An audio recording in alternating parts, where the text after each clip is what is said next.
alam kung paano yung process dito sa Senate? Well, yung impeachment, pag sinabi yung na-impeach ang isang public official, kaya ni VP Sara, ibig sabihin, formal ng naghahaina ng formal na demanda. Parang sa piskal. Yung piskal, initially, pag-aaralan kung may probable cause. Yun o ang ginawa, yung mga complainant nag-file sa Kongreso. Pinag-aralan ngayon ng mga kongresista kung meron. Pareho ng piskal. Pag nakita ng piskal na may probable cause, ihahain na formal sa hukuman. Yan din o ang ginawa ng mga kongresista. Pinag-aralan nila, di umano.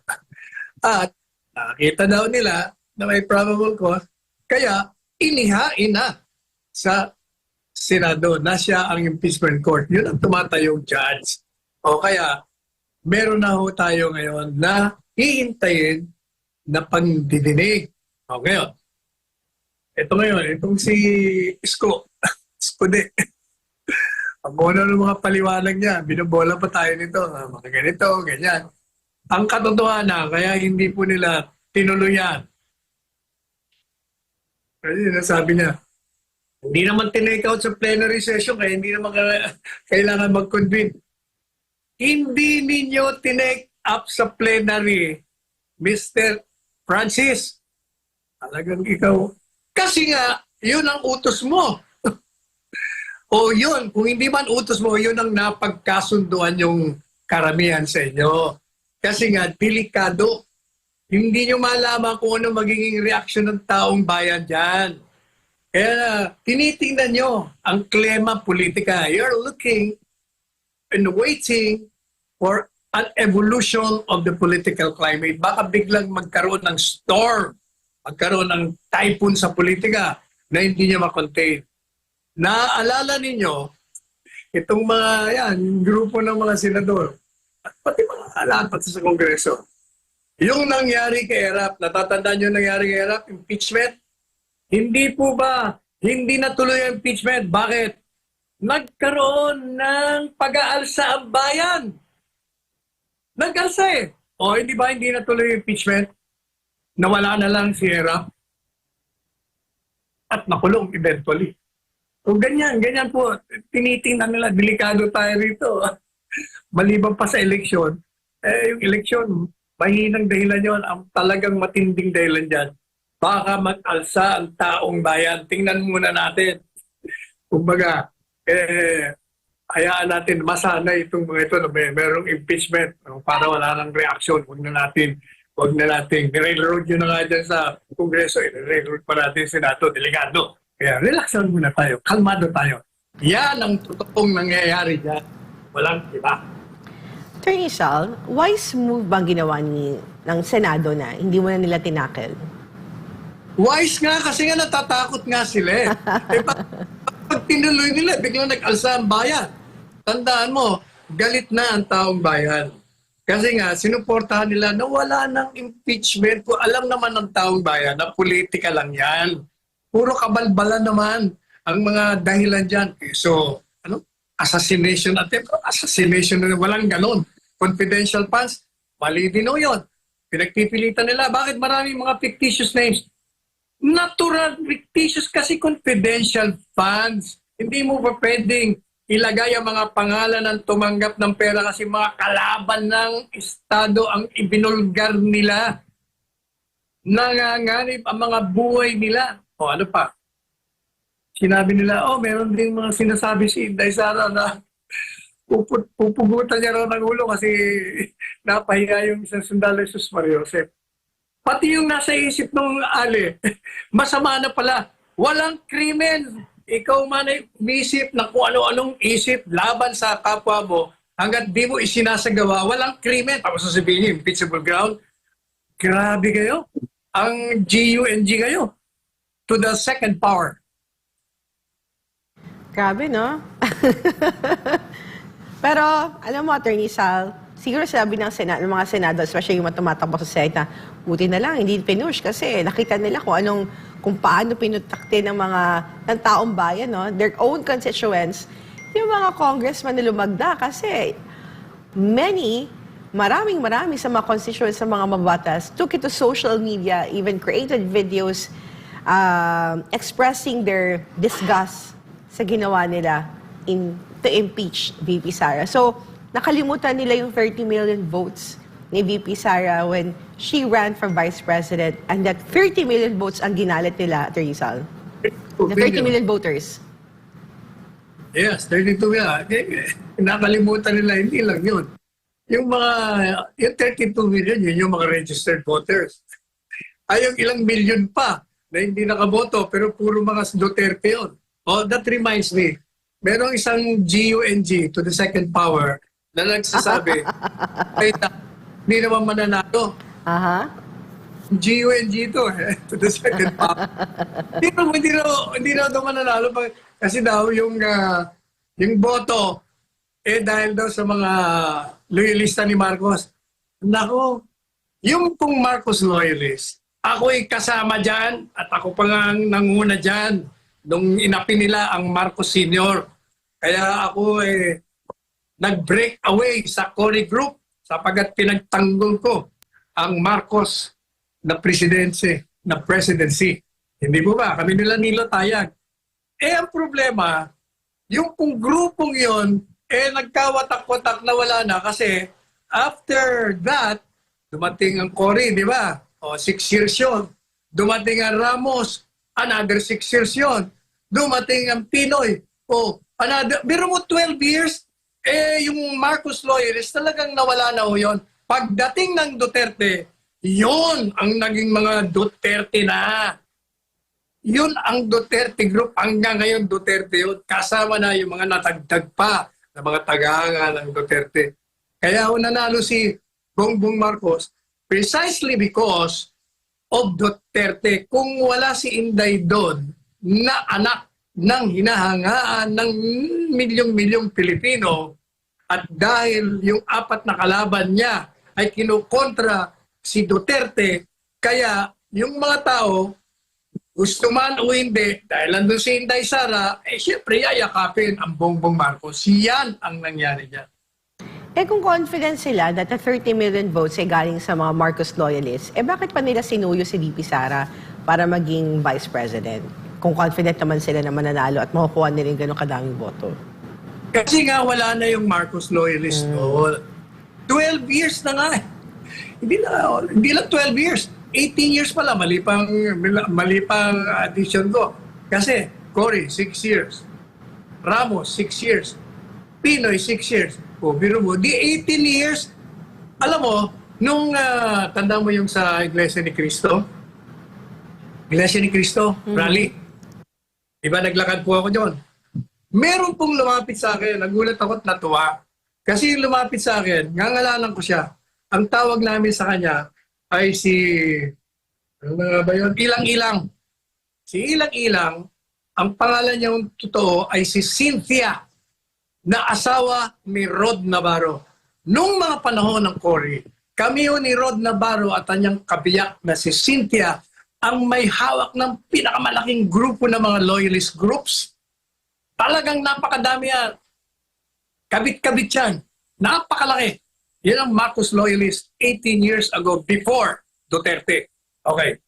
Nung lumapit ang Cynthia sa akin, si Ilang-Ilang, natuwa ako kasi tagal na namin din nagkikita. So ang tanong ko sa kanya, sabi ko, nasaan ang grupo mo? Yung mga grupo natin dati. Alam mo, sagot po sa akin, wala na, kaya nag-iisa na lang ako, nagkawatak-watak na yun, walang-wala na mga Marcos loyalist. Ang galing na yan sa dating matinding leader ng loyalist. Talagang nawala na . Yan, tangkapin na yung katotohanan. Yes, attorney. Teka mo, ba tayo na nawala yung humahanga kay Marcos Sr.? Definitely hindi. Kasi kahit ako, humanga ako sa kanya sa mga ginawa niya. At kaya ako siya pinagtanggol kahit kinontra ko siya sa punto ng violations of human rights. Talagang marami siyang ginawa. Kaya marami talagang tagahanga yan hanggang ngayon. Si Presidente Duterte, humanga sa kanya. Maraming humahanga. Pero ang ginawa ko ni Presidente Duterte, nilampasan niya lahat ng mga ginawa ng lahat ng presidente. Thank you very much, Attorney Sal. Samantala, Atty. Sal, inulan ng iba't ibang reaksyon ng inilabas na joint statement ng tatlong mamabatas sa Mindanao patungkol sa kanilang paglagda sa endorsement ng impeachment complaint laban kay Vice President Sara Duterte. Ayon sa ilang netizen, bakit tila naguhugas kamay at kinakabahan sina Congressman Christian Unabia, Attorney Lordan Suwan at Congressman Bambi Imano. Basahin ko lang, Atty. Sal, ang kanilang statement. As elected representatives sworn to uphold the Constitution, we, Congressman Christian Unabia, 1st District of Misamis Oriental, Congressman Lordan Suwan, 1st District of Cagayan de Oro City, and Congressman Yevgeny Bambi Imano of 2nd District of Misamis Oriental, have endorsed the impeachment complaint against Vice President Sara Duterte in adherence to the principles of transparency, accountability, and due process. This endorsement is not a verdict of guilt, nor is it driven by political interests. Rather, it is a recognition of the constitutional process that ensures all public officials are afforded the opportunity to respond to allegations in a fair and impartial forum.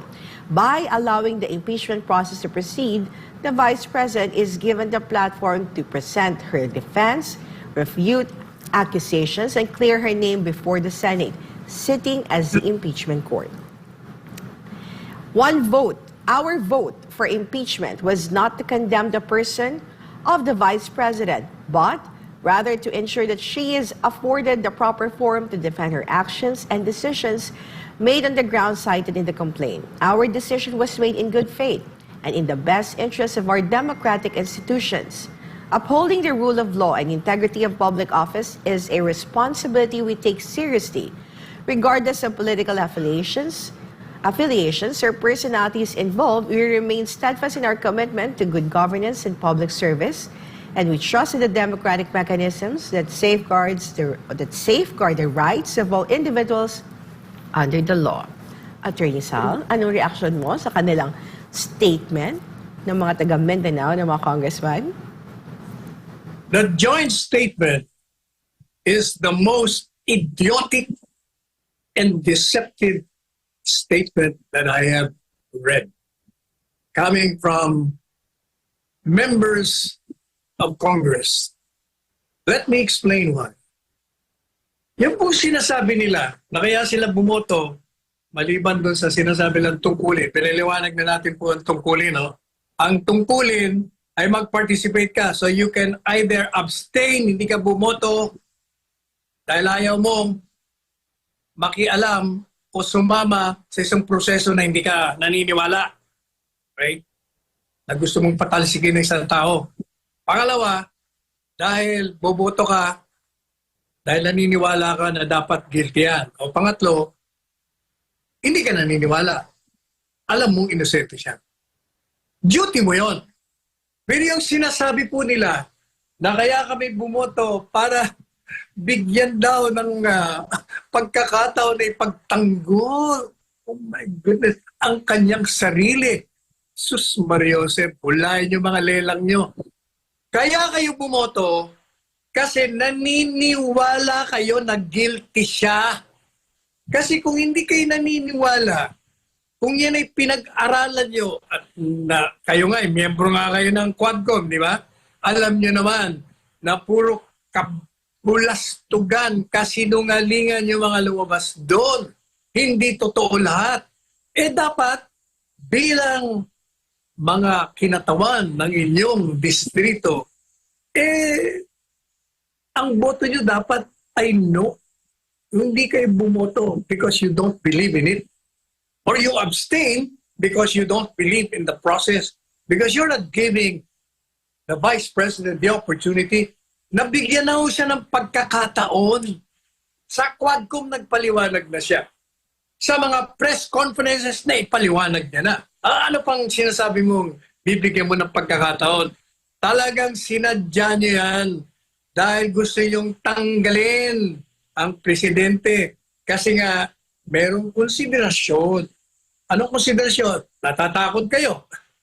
Baka walang kayong matanggap na ayuda para sa mga distrito nyo. Yan ang problema kasi dyan. Alam mo nga na, yan ang matagal ko nang sinasabi, dapat walang access ang lahat ng miyembro ng Kongreso at Senado sa pera ng bayan. Sila lang magdidesisyon sa national budget kung nasa tama ba o mali. Pero yung ilalagay nila sa mga distrito nila at sila magre-recommenda, sila merong control, yun ang korupsyon na tinatawag. Okay, nalileche ang ating bansa. Oo nga, Attorney Sal. Kasi after nung kanilang desisyon, talaga nagkaroon ng ng bumalik sa kanila yung mga ginawa nilang, yung kanilang pagpirma. Pero Attorney Sal, gusto ko makuha ang iyong opinion dito. Kasi kanya-kanyang, marami na naglabas ng kanilang pahayag. Isa din, ang tumatakbong senador na si Congressman, ACT-CIS Party's Representative Erwin Tulfo. Sabi niya, and I quote, kaya hindi siya pumirma, Attorney Sal, sabi niya, I did not affix my signature to the impeachment complaint filed against Vice President Sara Duterte to ensure that my judgment remains impartial should I become a senator judge. Tapos may sagot si Attorney Romulo Macalintal. Sabi niya that the current Senate must conclude the impeachment trial by June 13, 2025 before the Congress adjourns, as the next Senate is not obliged to continue the proceedings. Citing the Supreme Court's 2008 ruling in Garceliana versus House of Representatives, sabi ni Macalintal that pending legislative matters, including impeachment trials, are considered terminated at the end of a congressional term. The next Senate can only take up the impeachment complaint as if it were newly filed. So, what do you think, Attorney Sal, sa naging pahayag ni Congressman Tulfo and sagot ni Attorney Macalintal? Ito kay Congressman Tulfo, I'm sorry Erwin, magkaibigan tayo, pero kabalbalan yun. Yun ang sabi mo, kabalbalan yun. Kasi nga, ang trabaho niya dyan, tingnan niyo yung complaint. Pag kayo naniniwala na guilty yan, talagang dapat pirmahan nyo ang complaint. Kung hindi naman kayo naniniwala, sasabihin nyo, deliver pa kayo ng privilege speech. O kung hindi kayo naniniwala sa proseso, nakikita nyo merong hindi o irregular na nangyayari dyan sa process na yan, kukontrahin nyo. Hindi kayo magpa-participate. Yung sinasabi mo na para magkaroon ka, unang-una, hindi ka pa nakakasigurong manalo ka. Kahit nasa survey ka, hindi ka pa rin mananalo. Kaya kabalbalan po yan. Binibigyan mo lang ng justification ang hindi mo pagboto. Kailangan talagang manindigan ka. Buti pa sinabi mo na hindi ako naniniwala na siya ay guilty dyan o may probable cause. Mas maganda pa yung pakinggan. Kaya sabihin mo na, ewan po ba? Anyway, yun namang isang abogadong binanggit mo, yun constitutional issue na Korte Suprema lang ang makaka-decide noon. That's one legal theory. Ako, ang theory ko, iba. Na continuing yan. Ang pwedeng ituloy nila yan. And regardless, whether pwede o hindi, tinawa, kung pwede, itutuloy nila. So, magkakaroon ng impeachment trial, may bagong komposisyon. So, iba na ang mga miyembro. Kung yung continuing body as an impeachment court will proceed regardless of whether it has adjourned or not. Ngayon, kung yung kabilang teorya naman na hindi, bago na, ganun pa rin yun. Bakit? Kung bago na, di yung gagawin lang nila, i-reply lang yung complaint.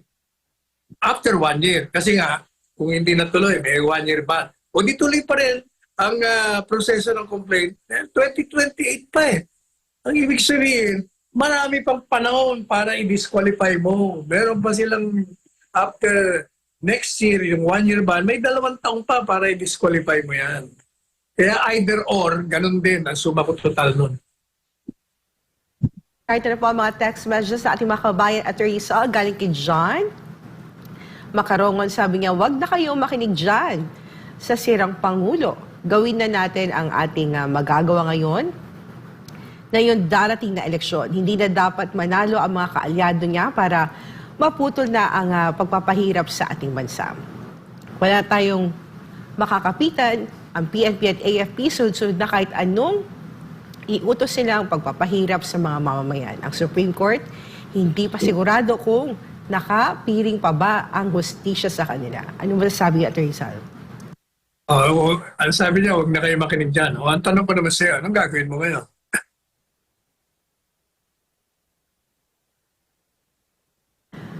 Okay, Atty. Sal, may isa pang message dito. Sabi dito, di ako naniniwala na may due process. Alam naman natin na kahit labag sa batas, lahat gagawin para magawaan nila ang kanilang gusto.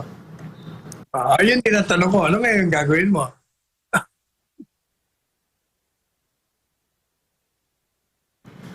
Hindi kasi sila makasagot ang BICAM report, kaya yan ang ganti nila. Kaya sigurado sa darating na Mayo, magkaroon ng 8 diretso second wave pag sumama si FPRRD sa mga campaign ng mga senador na PDP, tsak, dudumugin ng tao yan. Ewan po.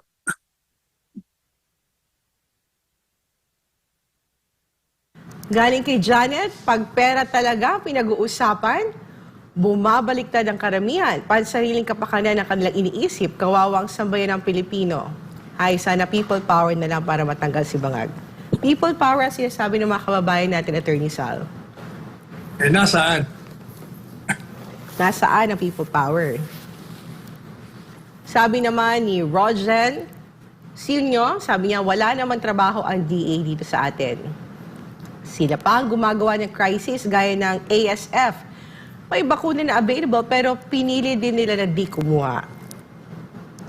Department of Agriculture, no, di ba? Secretary si Francis yun? Chu Laurel. Chu Laurel ba yun? Wala rin. Puro lang salita. Wala. Kung naalala ko noon, Atty. Sal, pag inefficiency sa trabaho, galit na galit si PRRD dyan. Parang, ewan ko lang kung napapansin mo, Atty. Sal, parang katanggap-tanggap ang inefficiency sa administrasyon na to. What's your take on that? Agree. Isa na nag-iisip yung mga televiewers natin sa mga statement mo because they have to read between the lines for them to understand your point. Oo. Pag meron akong sinisising iba, baka kunyari lang yun. Ikaw naman. Alam na ng maraming kababayan natin yung estilo mo, Atty. Sal. Well, sabi naman ni Eric Mantilio, tinitimbang nila kung mag-react ang taong bayan. Kung hindi tuloy ang ligaya at gumawa pa ng maraming issue. Ganun ba yun, Atty. Sal? Hindi ba yun yung sinabi ko kanina? Mga ayag ni Escudero, tinitingnan nila yung timpla. Naninimpla sila, naninimbang. Ay naman kay Benny Candong, yung mga pagpapaliwanag, yung mga pumirma, para makakuha ng simpatya. Pero lalong naiinis ang taong bayan. Kasi, di ba, pumirma sila, tapos nagpaliwanag sila. Ilbis ma-appease yung public, Atty. Sal, mas lalong naiinis dun sa mga mambabatas. Kasi ginagags kasi nila eh. Kaya ayaw mo. Precisely. Sabi ni John Harrison C., we love you, VP Sara Duterte. God bless you more. Hello, Atty. Sal and Hannah Jane, always watching from Cotabato City. We support Pastor Apollo Kibuloy for Senator. Maraming salamat po. Galing naman kay Buboy, Atty. Sal, Pamhana, watching always from Western Australia. Suportahan natin ang PDP laban. At Pastor Apollo Kibuloy, mabuhay lahat ng totoong sumusuporta sa mga Duterte. Gaano katotoo na ang FLLAM ay si FL daw ay nagtungo sa ibang bansa dahil naghahanap kung saang bansa sila magpapa-exile kung sakaling mapatalsik sila. Dala ang 100 billion pesos katulad ni Bashar al-Assad ng Syria, sa Russia nag-exile, dala ang $250 million. At ikaw ang tinanong.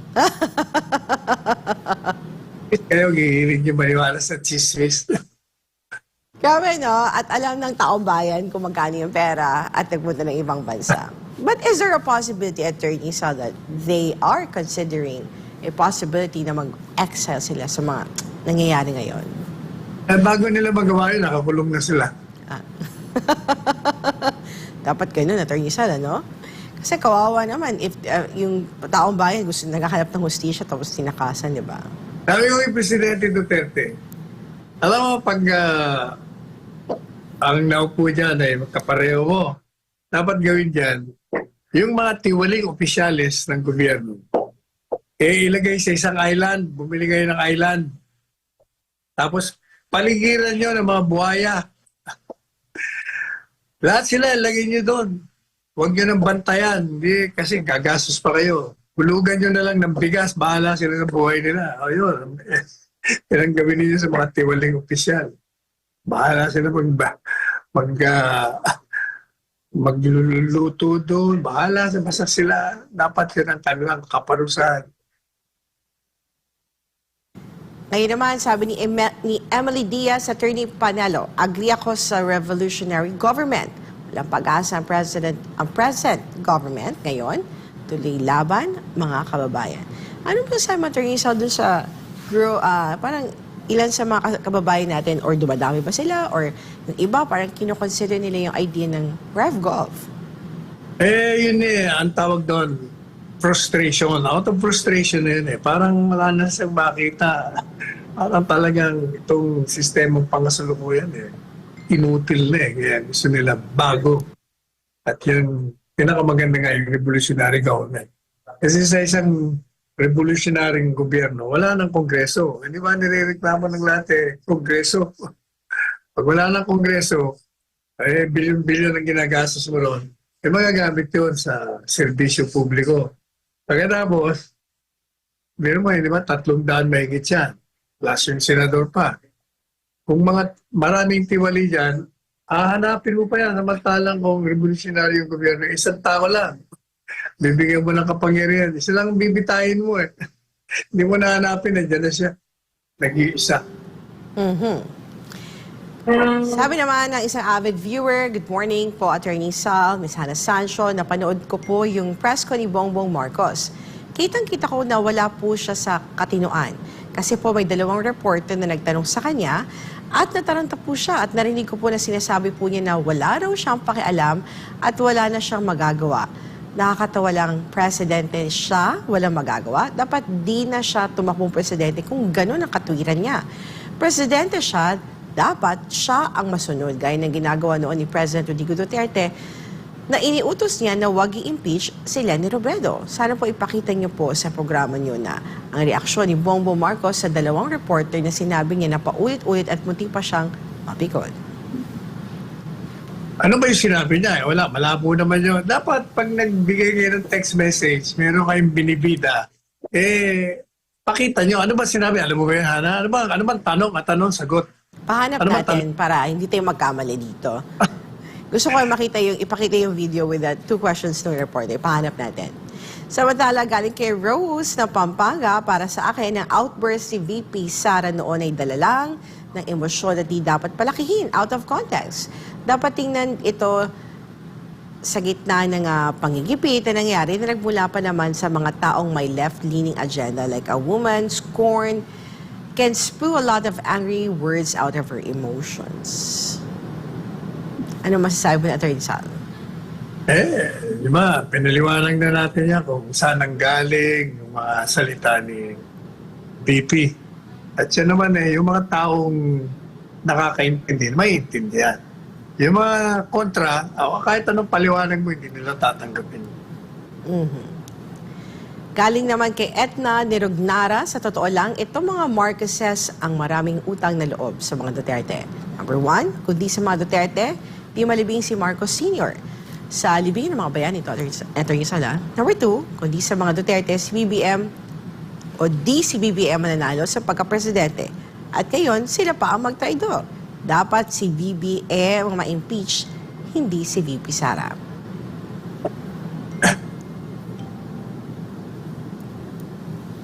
Galing naman kay Lester, Attorney Sal, ano masasabi mo sa isang mambabatas sa miyembro ng Quadcom na ang pirma raw na mababatas ay desisyon daw ng taong bayan at hindi raw nila boto.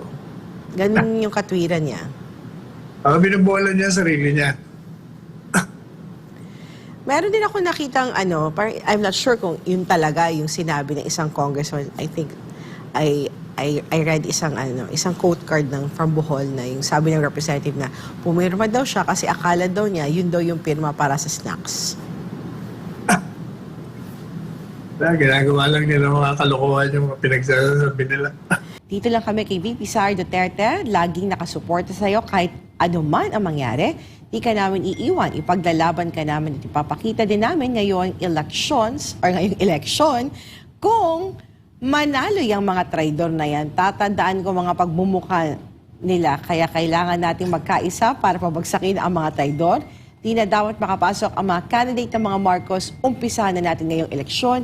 Di sila pwede manalo. Nakakatakot naman ito. Magbabantay yung mensahe nating kababayan. 53 lang, tandaan nyo. Tapos na yan. Galing kay Arzelia Zinea, pabor na pabor ang makasuhan lahat ang mga korap na yan sa ating gobyerno. Sila ang nagpapahirap sa ating bayan. Makapal talaga mukha nila, dapat yung death penalty ang bagay sa kanila.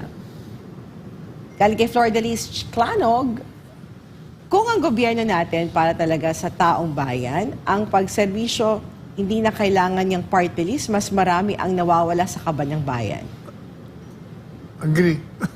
Gas, ay naman kay Pata Tutini na lagi nagbe-message sa'yo at Rizal sa mga nangyayari ngayon sa politika.